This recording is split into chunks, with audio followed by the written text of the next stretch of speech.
প্রিয় উপস্থিতি, আসলে দর্শক বন্ধুরা কিছু কথা বলবো যে এলাকার মধ্যে পাড়া প্রতিবেশীর মাধ্যমে কিছু মানুষ দেখবেন আসলে তারা অসহায় অবস্থায় চলে, কিন্তু তারা কারো কাছে হাত পাতে না এবং সকলের কাছে হাত পাততে চায় না। কিন্তু তাদের একটা আত্মসম্মান, মানিজ্যতের বিষয় দিক চিন্তা ভাবনা করে কষ্ট করে চলে, কিন্তু তারা আসলে কারো কাছে হাত পাতে না।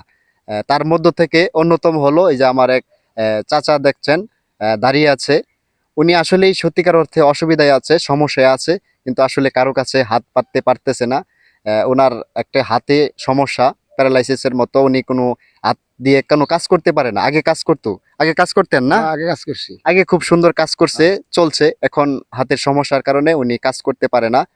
তো আসলেই আমি চাচ্ছি যে এই চাচার জন্য কিছু সহযোগিতা করার জন্য এই ভিডিওর মাধ্যমে আপনাদের কাছে আমি বলতে চাই যে আপনারা আপনাদের সহযোগিতার হাতগুলি বাড়িয়ে দেন। আমিও মানবতার কাজে নিয়োজিত থাকবো ইনশাল্লাহ। তো এখন চাচা কিছু বলবে সহযোগিতার বিষয়ে, ইনশাল্লাহ কিছু বলে দেন চাচা দর্শক আচ্ছা, বন্ধু। মনে করুন আমি মানুষের কাছে মানে হাত বাড়ানো আমার লজ্জার ব্যাপার আছে, এর হ্যাঁ, কারণে কি আমি কইতেও পারি না, সইতেও পারি না, এর মধ্যে আছি। আপনারা একটু সহযোগিতা করুন। জি বন্ধুরা, সকলে একটু সহযোগিতার হাত বাড়িয়ে দেবেন ইনশাল্লাহ। সকলেই ভালো থাকবেন। সকলকেই ধন্যবাদ জানিয়ে বিদায় নিচ্ছি। আসসালামু আলাইকুম।